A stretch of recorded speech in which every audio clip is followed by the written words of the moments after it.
नमस्कार दोस्तों, आप सभी का स्वागत है एक बार फिर से हमारे इस YouTube चैनल में। दोस्तों, आप हमारे चैनल पर पहली बार आए हैं तो इस पे माता रानी की जयकारे ज़रूर लगाइएगा।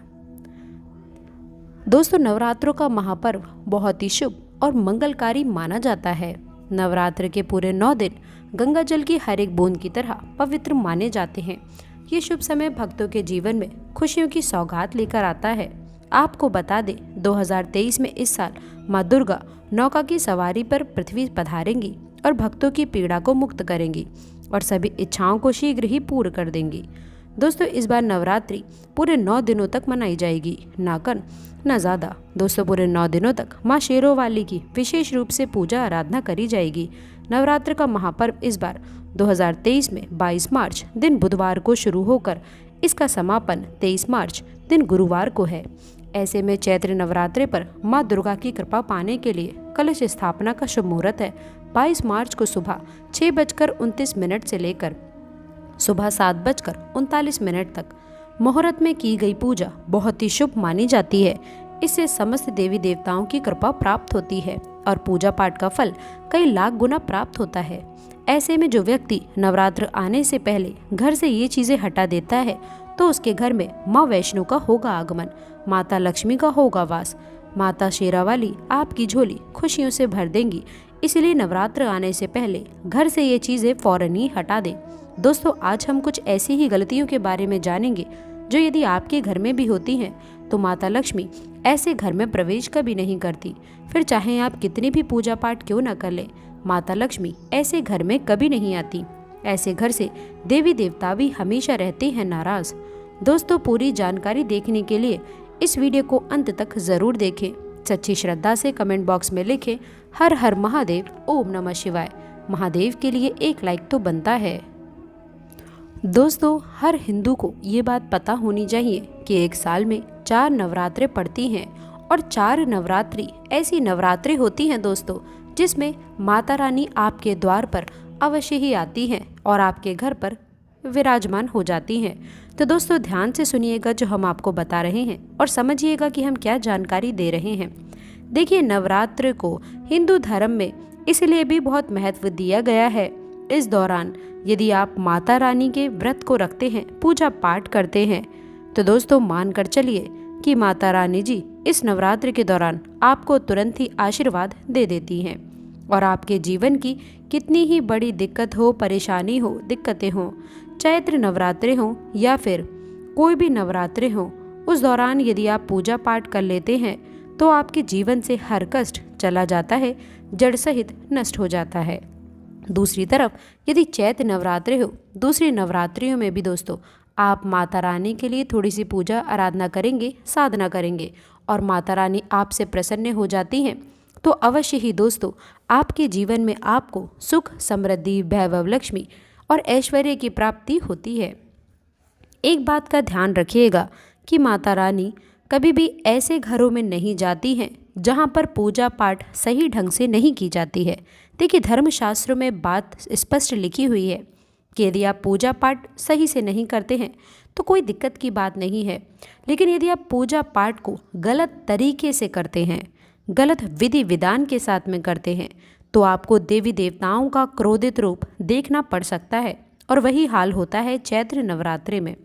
चैत्र नवरात्रि के दौरान यदि आप थोड़ी सी भी पूजा पाठ कर लेंगे, चाहे आप व्रत भी क्यों ना रखें, आपको अवश्य ही माता रानी का आशीर्वाद मिलेगा और आपकी हर मनोकामना पूरी होगी, आपकी हर इच्छा पूरी होगी। आपके जीवन में आपको सुख, समृद्धि, धन दौलत, ऐश्वर्य की प्राप्ति होगी। लेकिन दोस्तों, चैत्र नवरात्रि के दौरान आपको कुछ ऐसी गलतियां यदि कर दी जो माता रानी को पसंद नहीं आई, तो मानकर चलिएगा कि आपको माता रानी का क्रोधित रूप देखना पड़ सकता है। इसलिए इस वीडियो में हम आपको बताएंगे कि चैत्र नवरात्रि में इस समय आपको 22 मार्च 2023 से शुरू हो रही है, उससे पहले आपको कौन सी चीज़ें हैं जो अपने घर से हटा देनी चाहिए ताकि माता रानी का सीधा आशीर्वाद आपको प्राप्त हो और माता रानी ज़रूर आपके घर पे वास करें। दोस्तों, नवरात्रि का समय एक ऐसा समय माना जाता है जब 9 के 9 दिन माता रानी आपके घर पर निवास करती हैं, वास करती हैं। मान लीजिए माता रानी आपके घर पे वास करने नहीं आती हैं तो दोस्तों ऐसा कहा गया है हमारे धर्मशास्त्र में, वास्तुशास्त्र में, तंत्र शास्त्र में कि माता रानी की जितनी भी सेविकाएं होती हैं वे आपके घर पर वास करने के लिए आती हैं।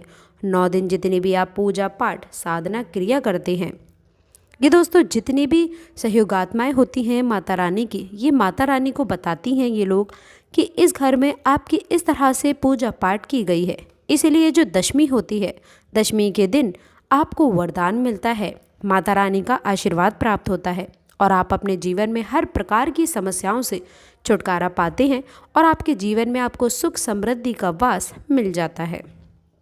दोस्तों छोटी छोटी सी ये बातें हैं जो आपको अवश्य ही पता होनी चाहिए और मानकर चलिए कि इन बातों को यदि आप जान लेते हैं तो आपको माता रानी का आशीर्वाद अवश्य ही प्राप्त होगा। इसलिए वीडियो में आगे बढ़ने से पहले जल्दी से आपसे निवेदन है कि यदि आप माता रानी के सच्चे भक्त हैं तो कमेंट बॉक्स में तुरंत ही लिख दीजिए जय माता दी, जय माता रानी।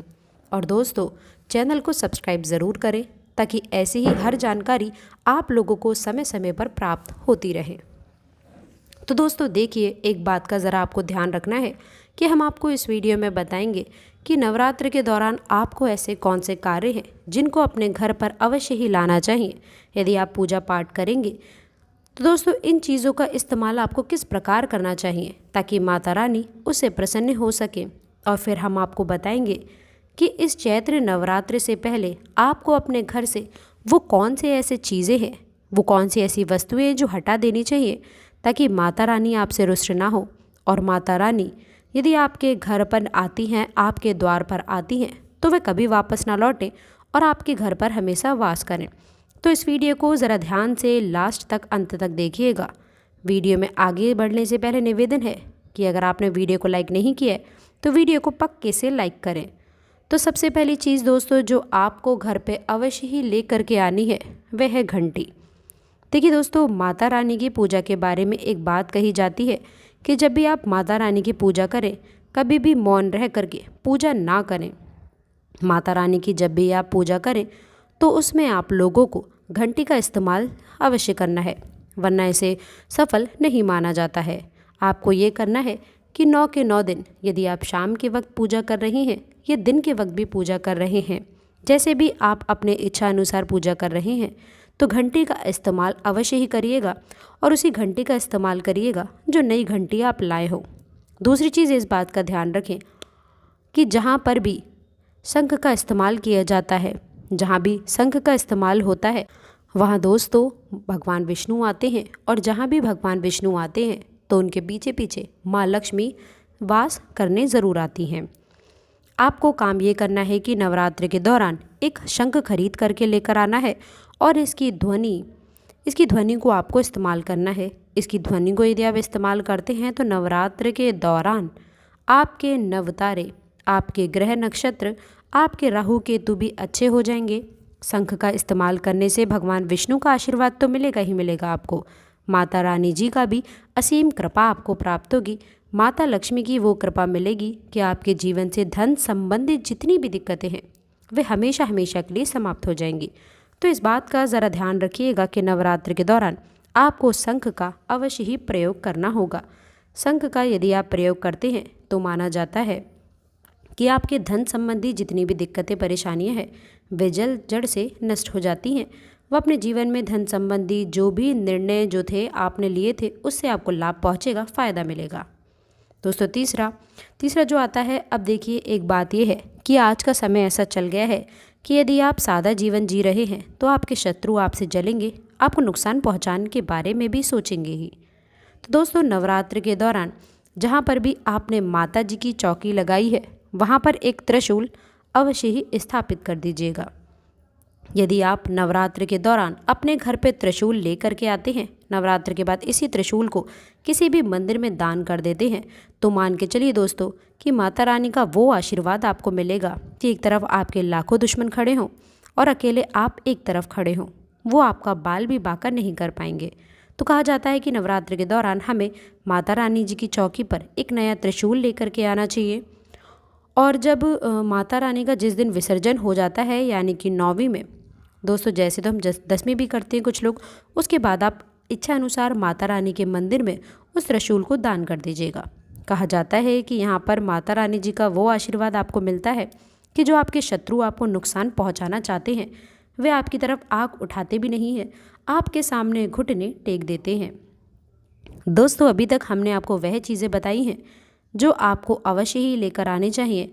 अब चौथी चीज़ है कि नवरात्र के दौरान आपको गंगा जल हमेशा अपने घर पे भर करके रखना है।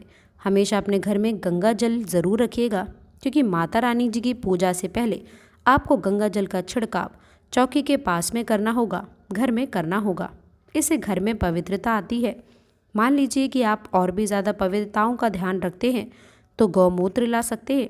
गौमूत्र का छिड़काव पूरे घर में आप कर सकते हैं, इससे घर में शुद्धि बनी रहेगी। दोस्तों, ये गौमूत्र हमारे हिंदू धर्म में बड़ा ही आवश्यक माना गया है। तो गौमूत्र और गंगा जल का छिड़काव यदि पूरे नवरात्रि भर आप घर पर करते हैं तो ये बहुत ही ज़्यादा शुभ है, बहुत ही कल्याणकारी है।